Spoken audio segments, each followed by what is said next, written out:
Transforming Mindset. Inspirative Power Ministry to color our marketplace. Salam jumpa pendengar FM yang diberkati Tuhan. Apa kabar saudara pagi ini? Kembali kita berjumpa dalam kasih karunia Tuhan bersama saya Pendeta Junrian secara live. Kita menikmati hari yang baru pada pagi hari ini, dan sepanjang hari ini kita akan mengisi dan melakukan segala kegiatan aktivitas kita. Mari kita melakukan segala tindakan hidup kita, kegiatan perbuatan kita dengan mata yang tertuju kepada Tuhan. Bapak Ibu Saudara sekalian, pagi ini saya ingin membahas mengenai keadaan manusia pada akhir zaman. Pernahkah saudara berpikir bahwa bagaimana sih keadaan manusia? Bagaimana keadaan orang-orang pada masa-masa sekarang ini? Saya kira semua kita sedang bergumul soal apapun yang kita hadapi. Tapi lebih daripada itu, kita bergumul soal situasi sekarang di masa pandemi COVID-19 ini. Dan banyak orang yang mengalami perubahan sesudah mengalami masa-masa yang kita hadapi sebagai sebuah tantangan ini. Nah, mari kita lihat ciri-ciri orang yang ada pada masa sekarang ini, yang dikatakan oleh Alkitab sebagai masa akhir zaman. Saya ingin membaca di dalam kitab 2 Timotius pasal yang ketiga ayat 1-5. 2 Timotius pasal 3 ayat 1-5. Kita akan menemukan ciri-ciri dan tanda-tanda keadaan orang pada masa-masa akhir seperti sekarang ini. Simak, perhatikan, dengarkan baik-baik. 2 Timotius pasal yang ketiga ayat 1 sampai ayat yang kelima. Saya ingin baca dan dengarkan, simak dan perhatikan baik-baik. Inilah keadaan orang-orang yang ada pada masa-masa akhir yang kita sebut sebagai akhir zaman ini. 2 Timotius 3 ayat 1-5, demikian bunyi firman Tuhan. Ketahuilah bahwa pada hari-hari terakhir akan datang masa yang sukar. Manusia akan mencintai dirinya sendiri dan menjadi hamba uang. Mereka akan membual dan menyombongkan diri. Mereka akan menjadi pemfitnah. Mereka akan memberontak terhadap orang tua dan tidak tahu berterima kasih, tidak mempedulikan agama, tidak tahu mengasihi, tidak mau berdamai, suka menjelekkan orang, tidak dapat mengekang diri, garang, tidak suka yang baik, suka berkhianat atau suka mengkhianat, tidak berpikir panjang, berlagak tahu, lebih menuruti hawa nafsu daripada menuruti Allah. Ayat 5, secara lahiriah mereka menjalankan ibadah mereka, tetapi pada hakikatnya mereka memungkiri kekuatannya. Jauhilah mereka itu. Saudara yang dikasihi Tuhan, inilah pesan firman Tuhan kepada kita pada masa modern sekarang ini.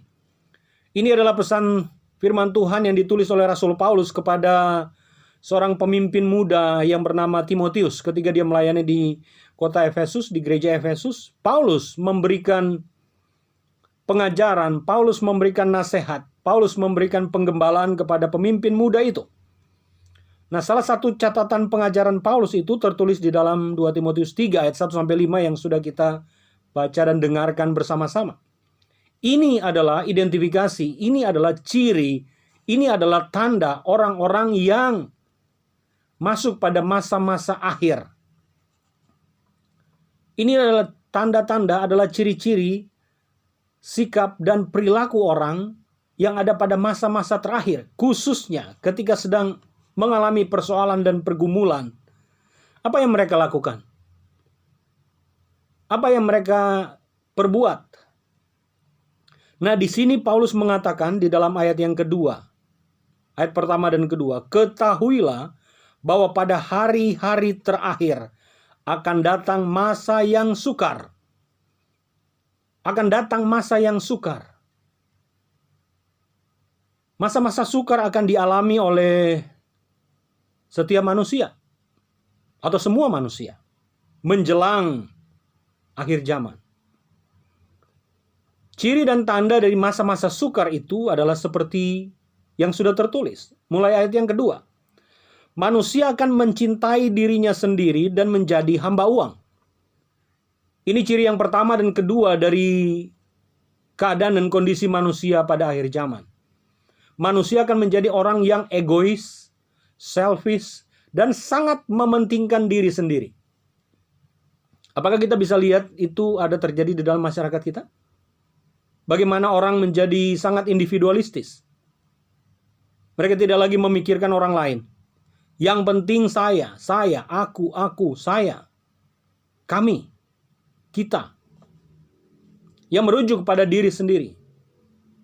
Merujuk kepada sikap egoisme, individualistik. Mementingkan diri sendiri. Manusia akan mencintai dirinya sendiri. Dan menjadi hamba uang. Uang menjadi prioritas atas segala-galanya. Termasuk melakukan dosa, kebohongan, fitnah. Perkataan yang tidak benar. Menipu. Mungkin juga merampok. Memanipulasi segala sesuatu. Untuk mendatangkan keuntungan. Mendatangkan penghasilan. Nah, inilah yang kemudian saya sebut sebagai kondisi pada masa akhir. Kondisi pada masa akhir dari zaman ini. Keadaannya menjadi sangat sulit. Tapi itulah tandanya. Itulah keadaannya. Itulah situasinya. Dan kita ada pada masa-masa demikian. Pada masa-masa sekarang ini. Yang berikutnya adalah, selain individual, mementingkan diri sendiri, menjadi hamba uang, uang menjadi panglima, uang menjadi tuan, uang menjadi bos. Mereka juga akan membual dan menyombongkan diri. Menjadi orang yang sombong, membanggakan diri, memegahkan diri, merasa paling hebat, merasa tahu, merasa super.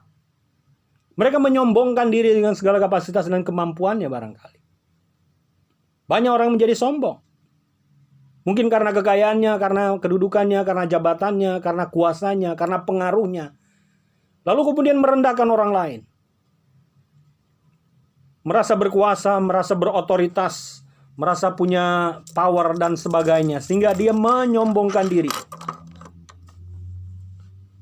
Ini menjadi hal yang sangat mengerikan. Dan itulah tanda pada masa-masa akhir. Mereka akan membual, menyombongkan diri. Mereka akan menjadi pemfitnah. Mereka akan memberontak terhadap orang tua. Berapa banyak anak-anak yang memberontak kepada orang tua. Tidak menghormati orang tua. Tidak menghargai orang tua. Bahkan memusuhi orang tua. Sakit hati terhadap orang tua. Ya bisa saja itu memang bagian dari kesalahan orang tua yang tidak mendidik. Tetapi kebanyakan memberontak oleh karena memang salah satu tanda dari masa-masa akhir dalam kehidupan manusia. Di akhir zaman ini. Memberontak terhadap orang tua. Tidak tahu berterima kasih. Tidak peduli agama. Orang tidak menghargai orang lain. Tidak menghormati orang lain. Bahkan tidak berterima kasih ketika sudah mendapatkan pertolongan. Tidak berterima kasih ketika sudah mengalami kebaikan dari orang lain.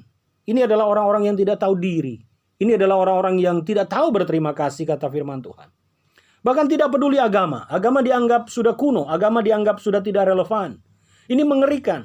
Nah, ayat yang kelima saya lompat karena waktu kita terbatas. Ayat 5 berkata, firman Tuhan berkata, jauhilah mereka itu. Nah, ini sikap yang harus kita ambil. Jauhilah orang yang memberi pengaruh jelek dalam hidup kita. Karena pergaulan yang buruk merusak kebiasaan yang baik. Peliharalah kehidupan baik kita, kebiasaan-kebiasaan baik kita, dan jauhilah orang-orang yang memberi pengaruh negatif dalam hidup kita. Supaya kita aman, kita sejahtera, dan kita betul-betul memandang kepada Tuhan setiap waktu. Baik, Bapak Ibu Saudara sekalian, sekarang arahkan tubuh jiwa dan rohmu kepada Tuhan. Terimalah doa berkat pagi ini. Kiranya berkat dari Allah Bapa, kasih karunia dari Tuhan Yesus Kristus, persekutuan pimpinan dan kuasa Roh Kudus, menyertai dan memberkati saudara dimanapun saudara berada mulai pagi ini, bahkan sampai selama-lamanya. Haleluya. Amin. Saya Pendeta Jundialo menyampaikan salam Tuhan memberkati. Selamat pagi. Shalom.